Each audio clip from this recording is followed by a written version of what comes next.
안녕하세요. 김동섭입니다. 7월 27일 아침 시작하도록 하겠습니다. 오늘 새벽에 끝난 미국 시장은 혼조세를 마감을 했죠.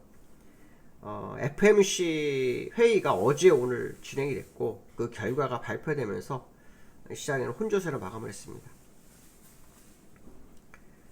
금리 인상이 0.25가 진행이 됐죠. 이거는 뭐 100% 확정이었기 때문에 누구도 이거에 대해서 말은 못하는 상황이었죠. 그래서 예정된 금리 인상이 시장에 영향을 미쳤지만 우리가 바라본 것은 제롬 파월의 발언이었죠. 제롬 파월은 상당히 모호한 발언을 하면서 시장을 마감시켰습니다. 미국의 금리 인상 5.25에서 5.5로 올랐고요. 22년 만에 가장 높은 수준이 되었습니다.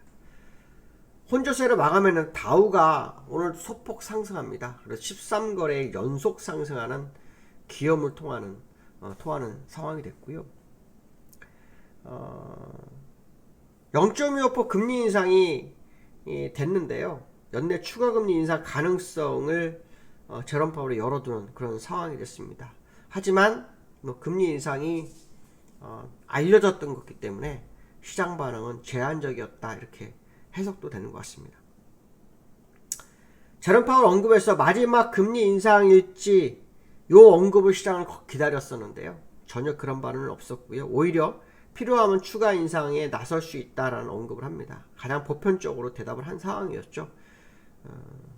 시장에는 그래도 이번이 마지막일 거다라는 생각을 하는 투자가들이 상당히 많은 것 같습니다. 제롬 파월은 원론적으로 이런 얘기를 했답니다. 데이터에 따라서 시장을 대응하겠다. 사실 요즘 유가가 상승하고 있어서 유가가 더 많이 올랐을 경우에는 이 데이터에 문제가 생길 수도 있긴 하죠. 그렇지만 일단 연준은 시장에 어떤 큰 변동성을 주지 않기 위한 노력을 했다 이런 생각을 해야 되겠죠. 만약에 오늘 금리 인상하고 금리 인상이 마무리됐다 그랬으면 폭등을 했을 수도 있겠죠. 그렇죠? 금리 인상을 하고 한 번 더 금리 인상할 거다 이 말 써도 주가가 폭락할 수도 있었는데 오히려 그냥 아무 말 없이 데이터에 따라 대응하겠다는 말이 시장을 그래도 다우를 13거래 연속으로 상승시키는 그런 모습도 나오겠습니다. 연준 내 경제팀은요, 더 이상 올해 경기 침체를 예상하지 않는다라는 발언도 있는데요. 이로 인해서 연착륙에 대한 기대감이 커지죠. 연착륙의 기대감이 커지면 어떻게 됩니까? 금리 인하는 없죠. 그래서 그랬나요? 제롬 파월이 올해 금리 인하는 없다라는 언급도 했다고 합니다. 결론적으로 말하면 일단 올해 금리 인상 기조는 유지하되 상황에 따라서 금리 인상을 하겠다는 거고 시장에서 바랬던 금리 인하는 없다라고 다시 재확인시키는 그런 상황이 된 하루였다 이렇게 보시면 될 것 같습니다. 실적 발표가 진행이 되고 있죠. 알파벳이 5.8% 상승했는데요. 클라우드 부문에서 예상이 호조되고 예상 실적이 호조가 나와서 5.8% 상승했습니다. MS는 오히려 클라우드 부분이 좀 부진했죠. 알파벳이 성공한 상황이 됐고요. 보잉은 2분기 상업용 항공기 인도량이 늘었다고 합니다. 그로 인해서 8.7% 정도 상승해서 시장을 주도한 그런 모습이 있었던 하루였다. 이런 해석을 할 수 있겠죠. 자, 미국 시장 보시면요. 나스닥은 0.12% 하락, 다우는 0.23% 상승 이런 모습입니다. 다우는 연일 오르고 있죠. 오늘 장중 고점을 찍었었죠. 35,638. 어제보다도 더 올랐습니다. 그러나 많이 오르진 않았습니다. 시장에 충격을 주지 않기 위한 제롬 파월의 노력이 있었다고 해야 될까요? 그런 부분이 오히려 시장에는 이렇게 다우를 13일이나 상승시키는 원동력이 됐다. 그런 해석도 해야 되지 않을까 싶은 모습이고요. 그 다음에 나스닥은요. 나스닥은 이틀 연속으로 옆으로 기네요. 소폭 장중할 때는 올랐었어요. 0.3% 마이너스 0.7%까지 밀렸던 나스닥이 다시 올라오면서 올라왔죠. 그래서 요 음봉을 메워줄 거냐 말 거냐 그게 되게 중요하다고 제가 여러 번 말씀드렸는데 지금 시장 상으로는 충분히 올라갈 수 있는 그런 모습이 또 나스닥에 나타나고 있는 모습이다 이렇게 보시면 되겠죠. 일단 어떤 일정 추세선 안에서 추가 하락을 저지시키면서 움직이는 그런 모습 특징이고요. 그 다음에 서부 텍사스 중진류가 오늘은 소폭 밀렸어요. 그러니까 241선 마지막 그 장기평선 보통 200일선까지 보는데 241선도 보죠. 241 보는데 장기평선을 돌파시켜 놓고 거기서 살짝 누릅니다. 아까 제가 왜 오늘 유가를 갑자기 보여드리냐면요. 요즘 주가 계속 오르는 과정 속에서 공급의 부족으로 오르거든요.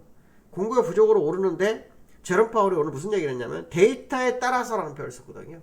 아시겠지만 소비자 물가 지수에는 유가의 가격이 의미가 있죠. 물론 지난번에 80불대 간데도 불구하고 소비자 물가 지수가 올라가지 않고 내려오는 그런 상황도 있었긴 했지만 어제 이 원유 가격이 오르게 되면 그 데이터의 변화가 올 수 있죠. 그래서 현재 241선을 돌파해놓고의 싸움하는 이 모습은 상당한 의미를 부여할 수 있기 때문에 제롬 파월이 어쩌면 가장 현명한 대응을 한 것일 수도 있겠다. 뭐 그런 해석도 해봐야 될 것 같습니다. 만약 유가로 인해서 데이터가 더 나빠지는 상황이 나왔을 경우에는 연준이 금리 인상할 수밖에 없잖아요. 그런 부분들을 감안한 거 아닌가라는 생각을 해봐야 될 것 같습니다. 삼성전자 하방정지성 확보. 삼성전자가 어저께 외국인들의 소폭 100만 주 정도 매도하고 끝납니다. 근데 어저께 장중할 때요 마이너스 2.7%까지 갔다가 약 0.2% 정도 하락으로 마감을 합니다. 장중할 때는 플러스도 갔던 그런 모습이 있었는데요. 어저께 요 자리는 기술적으로 하방정지성이 충분히 있는 자리입니다. 우하향 추세선에 걸려 있죠. 보통 이런 경우에는 오늘 같은 날 양봉이 터졌을 경우에 정고점까지 가는 경우가 꽤 많은데 어떤 모습이 나올지는 조금 두고 봐야겠죠. 외국인들이 어제는 조금 매도를 했어요. 근데 어저께 제일 중요했던 것은 뭐냐면 그동안 삼성전자를 누른 게 기관이잖아요. 진짜 거래량 없이 눌렀거든요. 무슨 능력이 있는지 모르겠지만 거래량, 그러니까 매도량이 그렇게 많지도 않은데도 불구하고 삼성전자를 눌렀는데 기관이 어저께 그 물량을 걷어들이는 특징이 있었다. 뭐 이런 해석도 할 수 있습니다. 외국인이 매도가 있었지만 사실 요 근래 매수로에 비하면 사실 매도는 별 의미가 없을 수 있겠죠. 뭐 그런 해석을 한번 해볼 수 있을 것 같습니다. 그래서 삼성전자가 여기서 다시 올라가는지 안 올라가는지 오늘 확인해야 되겠죠. 일목균형파사고라는 이격을 벌려놓은 상태가 됐기 때문에 오늘 올라갈 수도 있는 충분한 공간을 확보한 것으로 예상이 되고 있죠. 어저께 하이닉스가 실적이 발표가 있었잖아요. 반도체주 실적 발표했는데 삼성전자도 지난번에 적자를 줄였는데 하이닉스도 적자를 줄였어요. 그래서 하이닉스도 같이 올라갔던 그 모습이 있는데요. 오늘부터 어떤 삼성전자가 다시 움직이는지 봐야 될 것 같습니다. 특히 어저께 2차 전지들이 대변화가 일었었기 때문에 그동안 시장에서 소외됐던 반도체 주식에서의 변화를 한번 확인해 볼 필요성이 있고요. 코스닥이 1시간 만에 초토화. 이게 무슨 일이냐. 어저께 1시부터 2시 사이에 1시에 2시 맞을 거예요. 갑자기 잘 나가던 어저께 주가가 하락하고 있었죠. 외국인이 이틀 연속으로 2조를 매도했어요. 이거 되게 특이한데요. 외국인이 2조 연속 매도했는데 수량으로는 다 매수해요.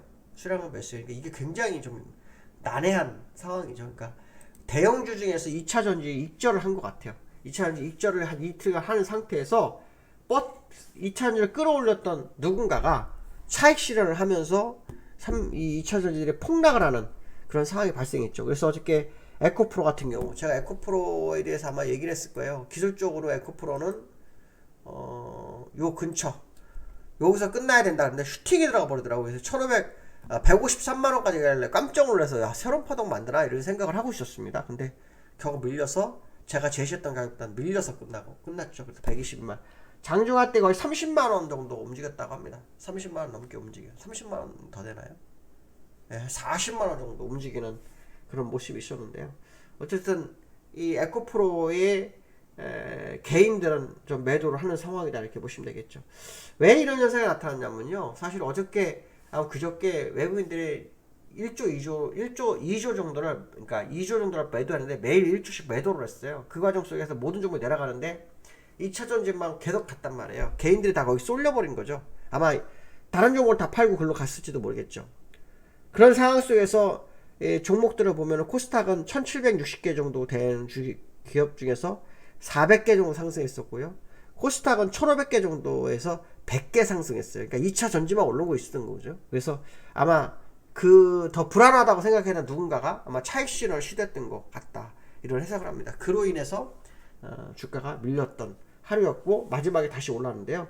사실 지금 시장의 B2가 다시 20조가 됩니다. 지난번에 그 몇 개 종목이 그 차익 결제를 해서 주가가 급락한 적 있잖아요. 그 당시에 이 B2가 20조 아래로 떨어졌었는데 다시 3개월 만에 20조 위로 올랐다라는 거, 요것도 시장에 부담으로 작용하고 있는 그런 상황이 아닌가 생기도 하는데요.